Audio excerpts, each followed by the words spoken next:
temos uma descoberta arqueológica revolucionária para compartilhar com vocês, diretamente das proximidades do Monte do Templo em Jerusalém. O Monte do Templo em Jerusalém nunca havia sido escavado, mas um projeto de construção ilegal, realizado há 20 anos, abriu caminho para algumas descobertas importantes. Um radar de penetração no solo fez uma varredura sob o Monte do Templo, e o que os cientistas descobriram é chocante. Por mais de um século, este terreno permaneceu selado. Nenhuma escavação, nenhuma perfuração, nenhuma investigação de qualquer tipo, porque o custo político e religioso de perturbar esta colina é maior do que quase qualquer governo está disposto a pagar. O Monte do Templo situa-se na encruzilhada de 3 religiões mundiais e de 2000 anos de guerra não resolvida. É o local mais protegido e mais disputado do planeta. O Monte do Templo, além de sua importância para judeus e cristãos, é o terceiro em santidade para o Islã. E por décadas, os segredos ali sepultados permaneceram ocultos. Em seguida, os pesquisadores apontaram um radar de penetração no solo para a rocha matriz, a mesma tecnologia que encontrou câmaras ocultas dentro da grande pirâmide de Gizé. E a Terra revelou algo que não deveria revelar, formas que não deveriam existir, espaços que nenhum registro oficial reconhece. O que as varreduras revelaram desencadeou uma série de descobertas que as autoridades ainda lutam para conter. Ao final deste vídeo, você entenderá exatamente o porquê, a catástrofe. Para entender por que essa imagem de radar é importante, primeiro é preciso saber o quão perto essa história esteve de nunca ter existido. Em 1999, tratores começaram a escavar o solo sob o pedaço de terra mais disputado do planeta. O Waqf Islâmico havia autorizado a construção de uma mesquita subterrânea em um espaço chamado Estábulos de Salomão. O Monte do Templo tornou-se o terceiro local mais importante para o Islã, depois de Meca e Medina. Como resultado, tornou-se uma questão política muito delicada. Sem a aprovação das autoridades israelenses, sem supervisão arqueológica e sem qualquer tipo de documentação, em 3 dias, aproximadamente 9.000 toneladas de solo foram retiradas e despejadas no Vale do Cedron como entulho de construção, misturadas com concreto quebrado, empilhadas ao lado de vergalhões retorcidos. 9.000 toneladas desapareceram. Os trabalhadores escavaram camadas de história com a mesma indiferença com que se escava a fundação de um estacionamento. Centenas de caminhões carregados de solo, saturados com 3.000 anos de memória humana, espalhados sem uma única fotografia ou registro em catálogo. O tipo de solo estratificado que sustenta carreiras acadêmicas inteiras, perdido em semanas. Eis o problema. Não se tratava de qualquer tipo de terra.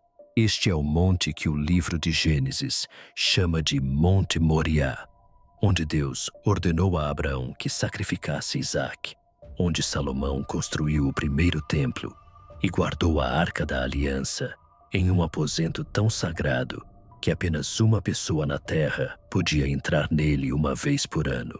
Os babilônios incendiaram esse templo em 586 a.C. Um segundo foi erguido em seu lugar.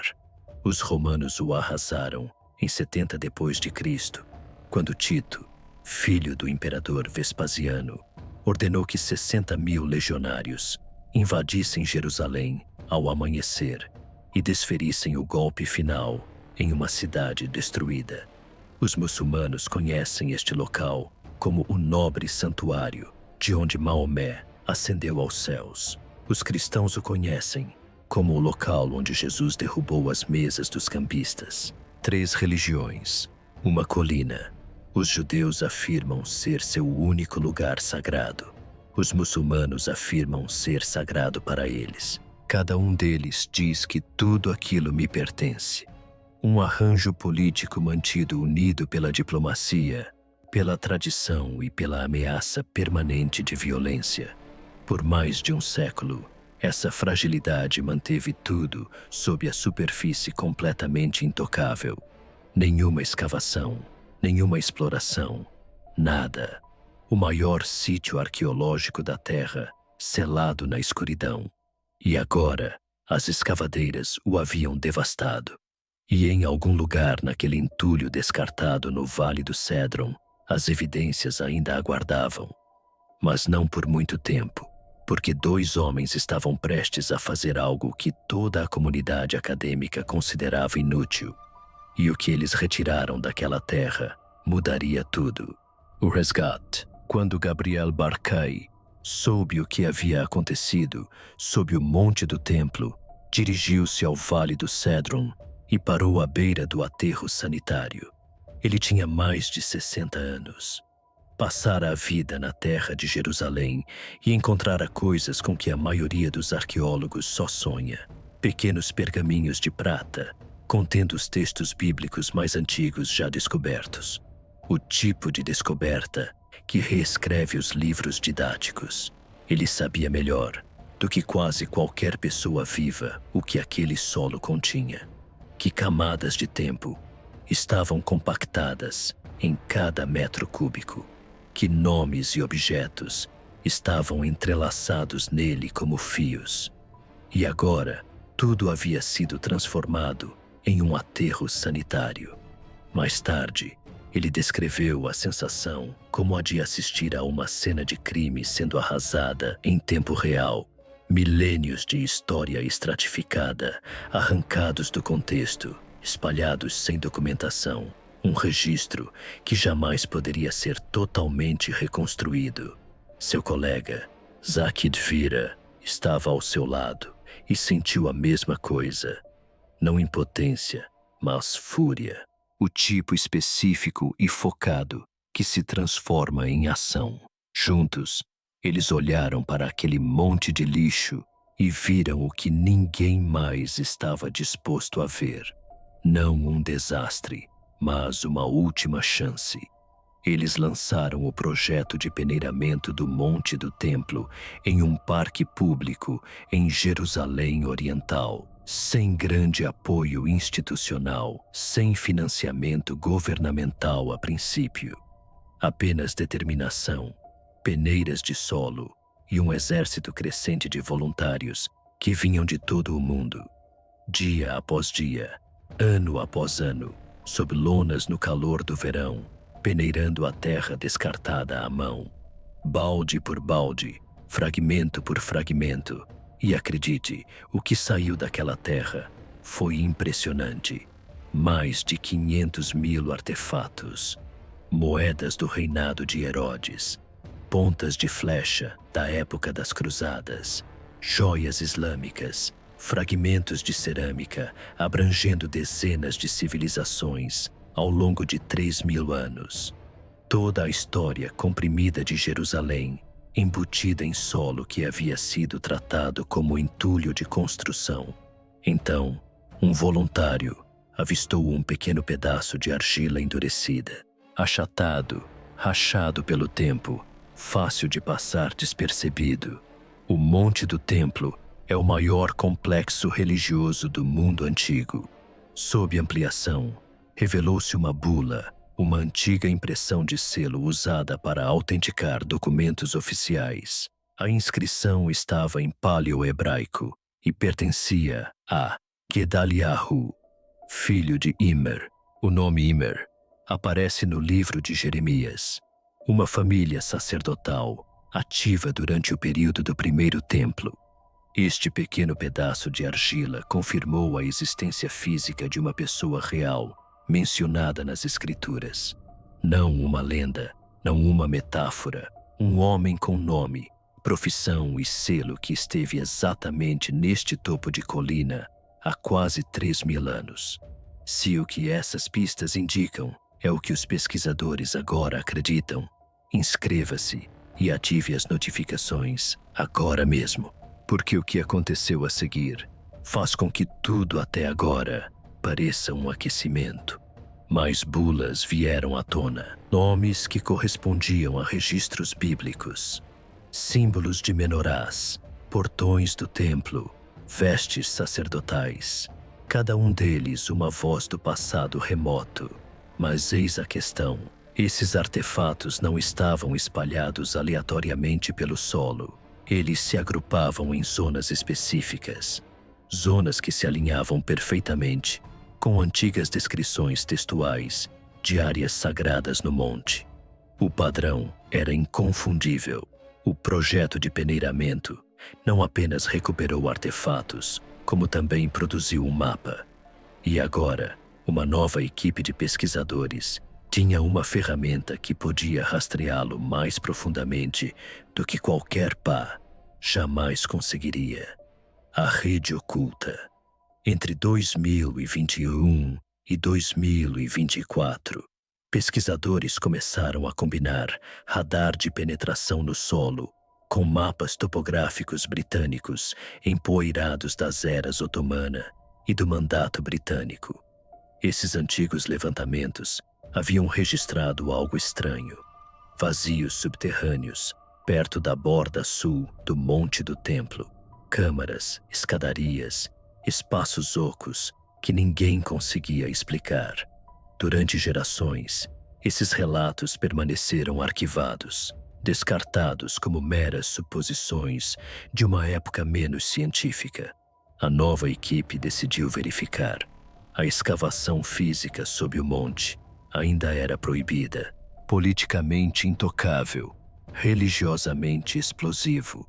Então, eles apontaram o radar para o solo, a mesma tecnologia que havia revelado câmaras secretas dentro da grande pirâmide de Gizé, e deixaram os dados falarem.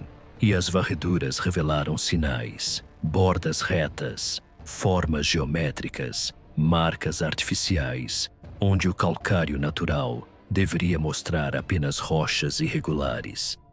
Salas, corredores, espaços selados onde não havia motivo para estarem. Eis a questão. Quando a equipe sobrepôs os dados do radar aos mapas britânicos centenários, os contornos coincidiram, os mesmos corredores, as mesmas escadarias bloqueadas, os mesmos vazios. 100 anos de avanço tecnológico acabavam de confirmar o que os exploradores da era vitoriana suspeitavam. E ninguém havia acreditado neles. O radar estava detectando algo real, algo selado. Mas o radar não consegue enxergar através de uma pedra selada. E então, enquanto removiam os escombros de uma estrutura herodiana nos túneis do Muro das Lamentações, os operários descobriram uma escadaria parcialmente enterrada, esculpida em calcário. Ela descia para a escuridão total. No fundo, uma antecâmara esquecida. Aquela foi escavada de forma bárbara, sem qualquer supervisão arqueológica. As paredes superiores exibem entalhes bizantinos, cruzes desbotadas e inscrições dos séculos IV e V. Os primeiros cristãos cultuaram aqui há 1500 anos. Mas sob o piso, algo muito mais antigo aguardava. As pedras fundamentais eram enormes blocos de cantaria, finamente talhados e empilhados com uma precisão que os arqueólogos quase nunca veem após o período do Primeiro Templo. Não eram cruzados, nem romanos, nem herodianos. A antiguidade era tamanha que fez a equipe parar e recalcular tudo. O trabalho artesanal correspondia a técnicas que desapareceram da região após a conquista babilônica do século VI a.C. E vejam só, uma segunda escadaria, meio desmoronada, repleta de entulho, não por ação natural, nem pelo tempo, mas por mãos humanas. Pedras enormes encaixadas deliberadamente na passagem. Alguém selou isso permanentemente, como se a coisa mais importante do mundo fosse garantir que ninguém jamais chegasse ao que havia lá embaixo. O radar já havia mapeado o vazio. Agora, a única questão era se alguém estaria disposto a entrar. A máquina subterrânea. Abaixo das passagens seladas, os pesquisadores mapearam algo que reescreveu completamente suas suposições. Uma rede de cisternas, canais e aquedutos subterrâneos escavados diretamente na rocha, vasto, interligado e projetado com uma sofisticação que não era esperada naquela época. A datação por carbono em resíduos minerais dos revestimentos de gesso confirmou: não é romano, nem herodiano, período do primeiro templo, entre os séculos VIII e IX a.C. Isso situa sua construção precisamente na era dos reis israelitas descritos na Bíblia hebraica, na época de Salomão. E o mais impressionante foi o projeto, não apenas a época. Túneis estreitos de alimentação direcionavam a água da chuva para reservatórios usando padrões de fluxo que impediam a estagnação. Dutos de transbordamento redirecionavam o acesso a câmaras secundárias, evitando enchentes repentinas e mantendo o abastecimento. O sistema levava em conta as diferenças de pressão, as variações sazonais e as violentas chuvas que podiam devastar uma região após meses de seca no verão. Não se tratava de aldeões cavando buracos. Era algo sagrado em escala nacional.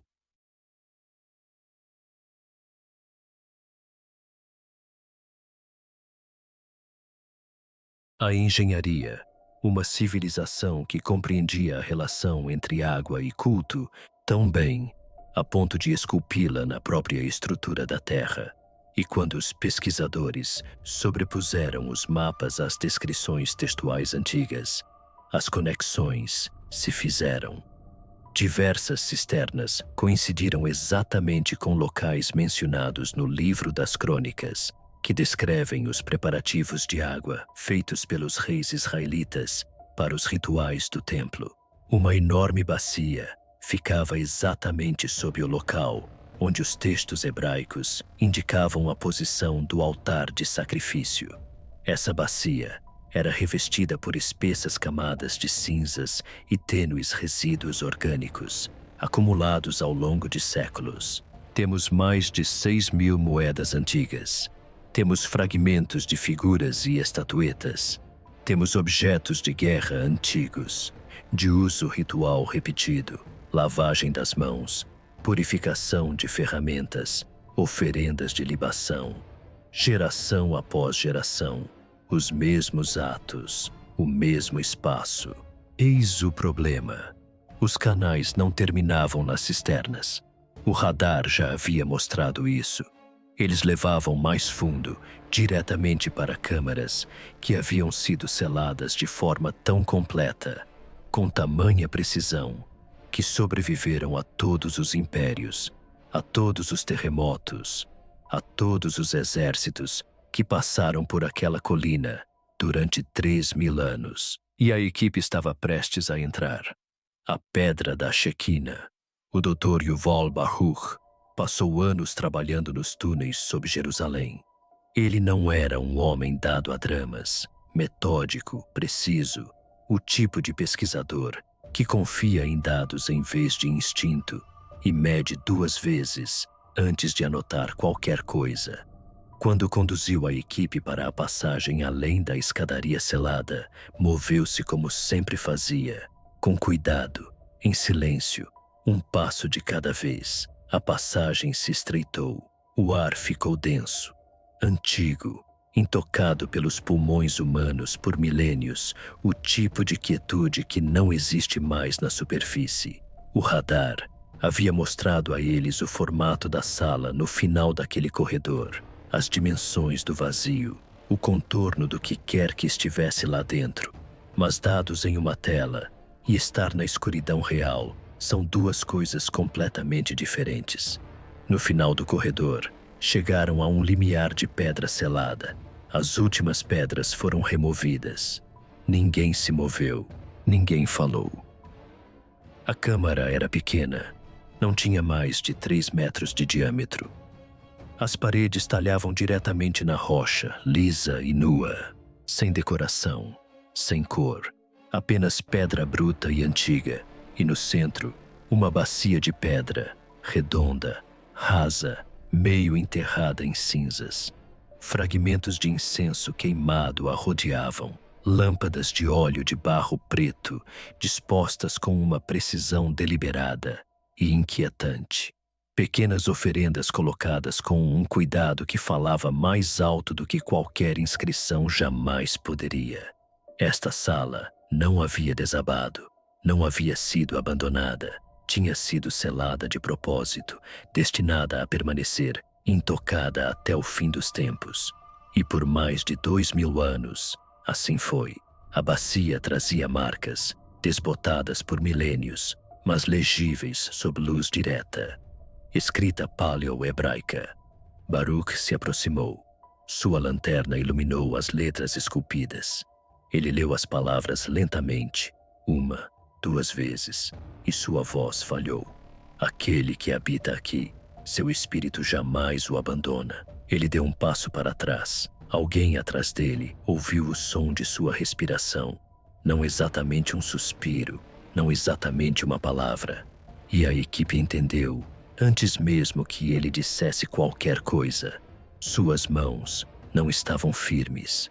Um homem que dedicou a carreira à precisão e à medição deparou-se com uma câmara de 3 metros escavada na rocha e sentiu algo para o qual jamais estivera preparado.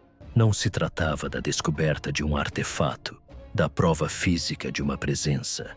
Temos peças de joalheria, temos selos, impressões de selos, todo tipo de acessórios de vestuário. Silêncio. Então, alguém exclamou, boquiaberto. A questão é a seguinte: aquelas palavras não eram poesia, nenhuma bênção, nenhuma dedicatória genérica, esculpida por um artesão. Elas correspondiam às antigas descrições bíblicas de um lugar, e somente um. O Santo dos Santos, a câmara mais interna do templo, onde se dizia que a Shekinah, a presença divina de Deus, habitava fisicamente. Tão sagrado que apenas o sumo sacerdote podia entrar. Tão perigoso que a tradição dizia que, se ele entrasse indignamente, não sairia vivo. Uma corda era amarrada ao seu tornozelo para que seu corpo pudesse ser retirado sem que mais ninguém precisasse entrar. Nenhum artefato daquele espaço jamais fora recuperado. Nenhuma evidência física jamais surgira no registro arqueológico moderno. Acadêmicos debateram por séculos se o Santo dos Santos era história literal ou metáfora, tradição oral, embelezada ao longo de 3.000 anos de recontagens. Ninguém jamais encontrara provas até que a voz de Baruch falhou naquele corredor. A datação por carbono confirmou. Lâmpadas de óleo correspondiam a exemplares dos séculos VIII e VII a.C. A composição do calcário era compatível com materiais da época do reinado de Salomão. A fraseologia da inscrição era idêntica à de textos religiosos da era do Primeiro Templo, alguns dos quais só foram recuperados dos manuscritos do Mar Morto no século XX. Físico, datável e verificável. Há 3.000 anos, alguém esculpiu essas palavras em pedra para que a verdade sobrevivesse, não importando quantos impérios surgissem e caíssem sobre ela, enterrada em silêncio e selada na escuridão por 3 milênios. A mensagem esperou. Agora, alguém finalmente a leu. A revelação. A descoberta provocou ondas de choque no mundo acadêmico. Ondas silenciosas, controladas.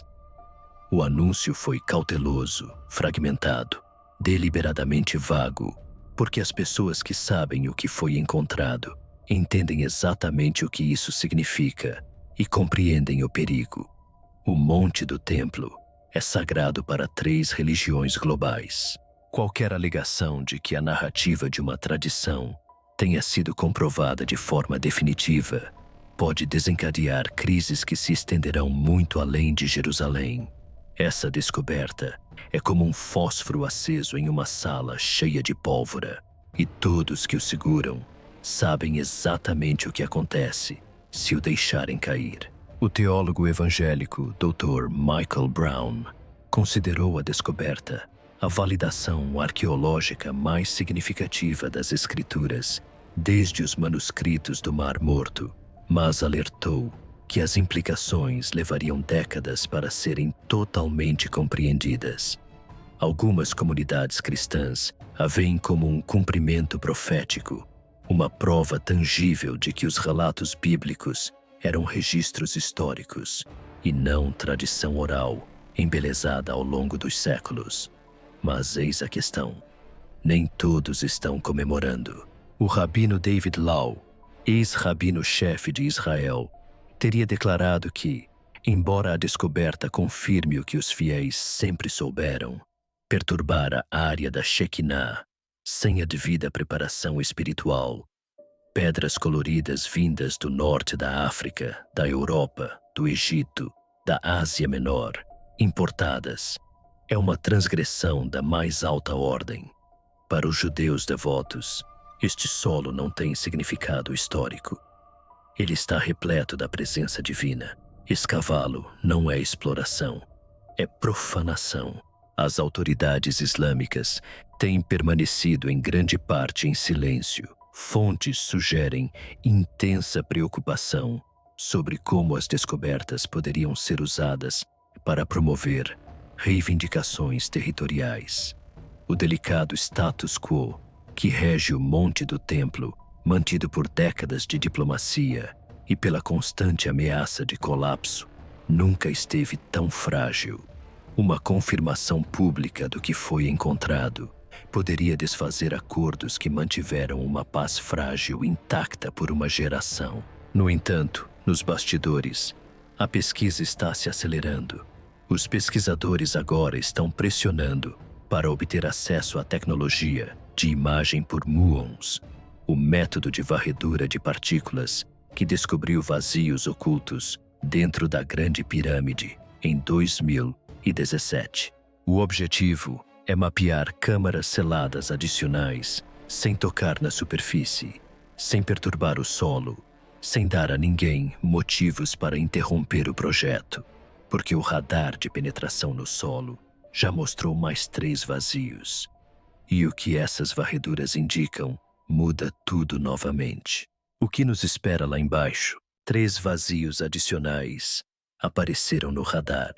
3 espaços selados que nunca foram violados, nunca foram mapeados, nunca foram vistos por olhos modernos. E um deles fica diretamente sob a cúpula da rocha, com 12 metros de diâmetro, o maior vazio ainda não descoberto sob todo o Monte do Templo, bem ali, sob uma das estruturas mais espiritualmente carregadas da Terra. Ninguém sabe o que há lá dentro. Ninguém sabe quem o selou ou quando. E as barreiras políticas e religiosas para descobrir isso podem nunca ser superadas em nossas vidas. Mas pense no que o radar já encontrou. Pense no que saiu de uma câmara de 3 metros de largura, uma bacia, uma inscrição, provas físicas de que o Santo dos Santos não era mito, mas fato histórico. Tudo isso em um espaço do tamanho de um pequeno quarto. Agora, imagine o que está esperando em um vazio selado 4 vezes maior, diretamente abaixo do local onde a tradição diz que Salomão colocou a Arca da Aliança, onde se dizia que a presença divina repousava entre 2 querubins de ouro, onde a pedra fundamental da própria criação, segundo a tradição mística judaica, ancora o mundo físico ao espiritual. E tem mais. Os pesquisadores acreditam que pode haver ainda mais vazios, além dos 3 detectados pelo radar. O radar de penetração no solo só consegue alcançar uma certa profundidade.